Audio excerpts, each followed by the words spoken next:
2002 was truly the year where SmackDown and Raw went against each other. That started the brand rivalry, but there was some big rivals as well happening on each brand, and we're here to find out who had the best feud of the year. Welcome back, guys, to Fog Wrestling.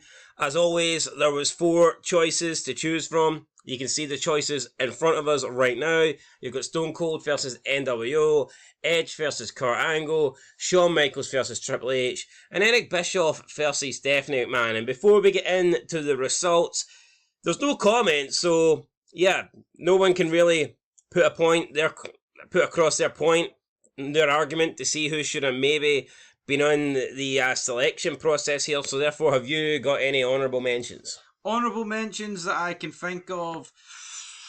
I mean, I think there's a lot of feuds obviously in the year, but people would probably look at the year 2002 and automatically think like Brock Taker, but the matches for me were good, but the actual feud itself sucked. The SmackDown 6 was just the same repetitive shit, copy and paste.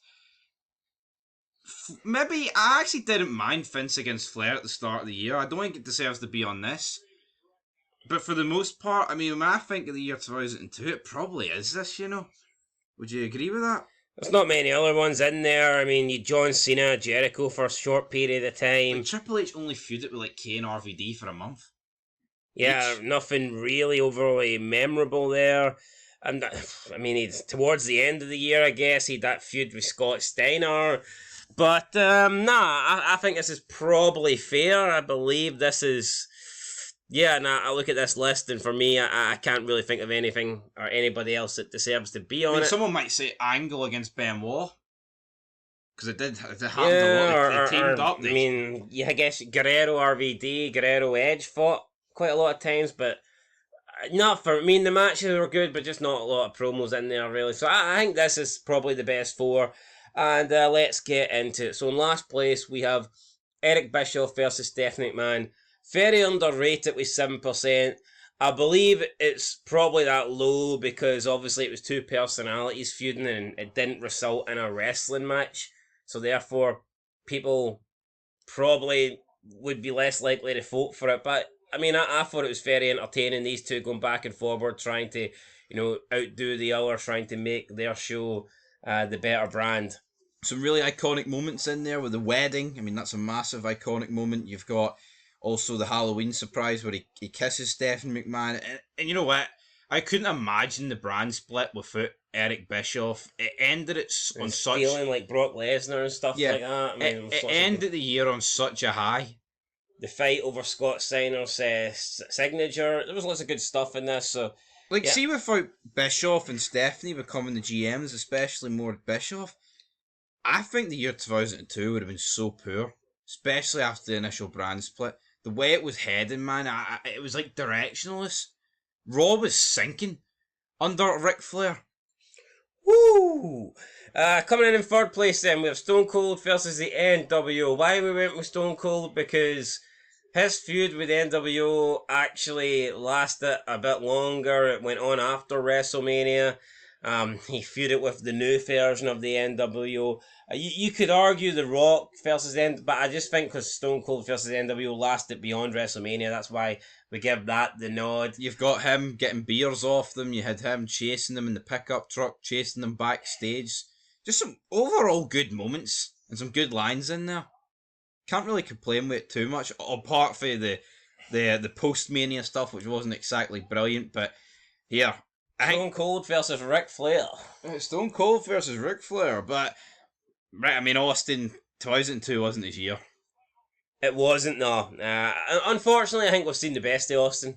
Yeah, that is what it is. I mean, I do like 2003 Austin as a GM, and I think his last match is good, but it is a shame how Austin just... I mean, he goes off a cliff, but it's not really his fault. It's what he's given to work with, I think. It just shows you. Even the best of all time can be fucked. Yeah, if the writing sucks, if the creative sucks. Coming in 2nd place, we have Edge versus Angle. Some really good promos, but probably the matches outdid the promos. Although the one where Edge has got Angle, like looking at the pictures, and at the back you've got the letter saying "You suck" and things like that. So I thought that was a Again, fantastic another promo. iconic moment.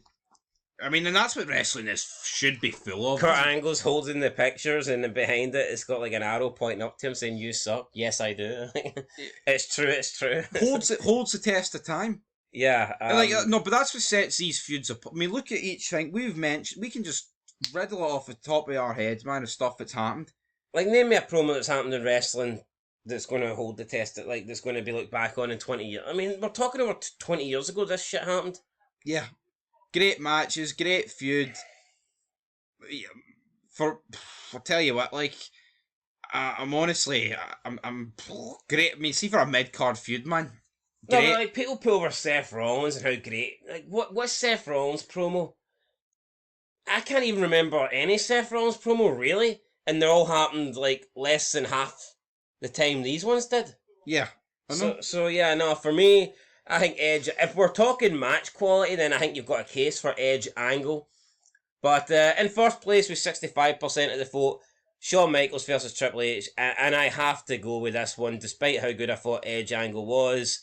I mean, I've got to give it to Shawn Michaels versus Triple H. They had everything. They had the friendship, the rivalry, the betrayal. The matches were great as well.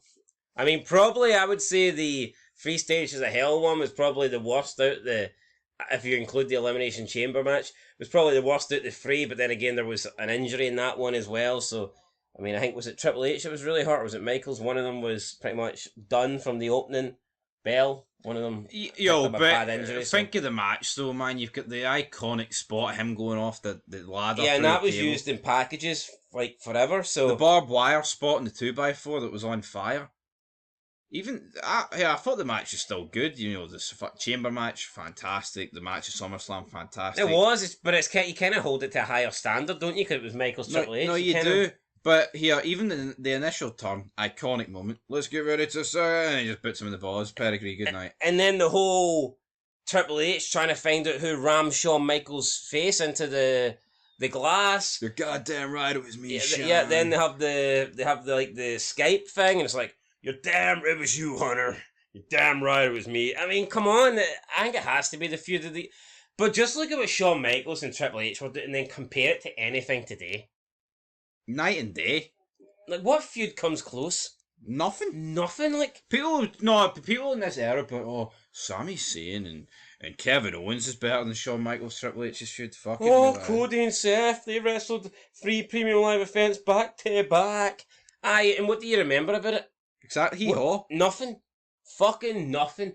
The only thing I remember about that entire feud is Cody Rhodes taking his jacket off and having a big massive bruise on his torso, chest. Adrenaline. You know what I mean? My soul. That's the only thing I remember. So, yeah, for me, Shawn Michaels, Triple H, definitely worthy of the number 1 spot here for Feud of the Year. Let us know what you guys think down below. 65%. It's a big margin to win, but I do think it was a standout feud and rightfully came in top spot. We'll catch you in the next one. Peace.